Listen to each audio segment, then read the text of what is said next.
শিক্ষামূলক ও মজার গল্প। বুদ্ধিমান খরগোশ এবং অহংকারী সিংহ। এক সময়ের কথা, একটি ঘন জঙ্গলে একটি অহংকারী সিংহ বাস করত।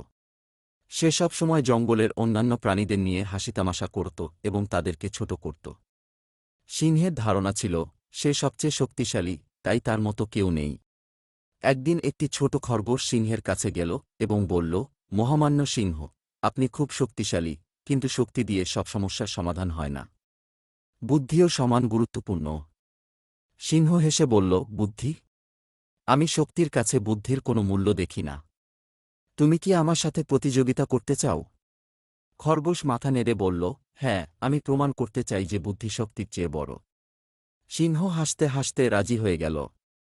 খরগোশ বলল, আমরা একটি প্রতিযোগিতা করব। এই নদীর ওপারে একটি গাছে পাকা ফল আছে। যেই আগে সেখানে পৌঁছাবে সেই জিতবে। সিংহ আত্মবিশ্বাসের সাথে বলল, এটা তো খুব সহজ। প্রতিযোগিতা শুরু হল। সিংহ দৌড়াতে লাগল, কিন্তু নদী পার হওয়ার সময় সে পানিতে ঝাঁপ দিল। কিন্তু সিংহ সাঁতার জানত না, তাই সে ডুবে যেতে লাগল। অন্যদিকে খরগোশ একটি কাঠের গুঁড়ি ব্যবহার করে নদী পার হল এবং গাছে পৌঁছে ফল পেরে নিল। সিংহ ডুবে যাওয়ার উপক্রম হলে খরগোশ তাকে একটি লম্বা লাঠি ধরিয়ে বাঁচাল। সিংহ লজ্জিত হয়ে বলল, তুমি ঠিক বলেছিলে, বুদ্ধি শক্তির চেয়ে বড়। আজ আমি তা বুঝতে পেরেছি। খরগোশ হেসে বলল, শক্তি গুরুত্বপূর্ণ, কিন্তু বুদ্ধি দিয়ে তা সঠিকভাবে ব্যবহার করতে হয়।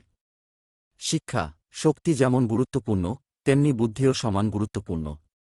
বুদ্ধি দিয়ে সমস্যার সমাধান করা যায়, যা শক্তি দিয়ে সম্ভব নয়।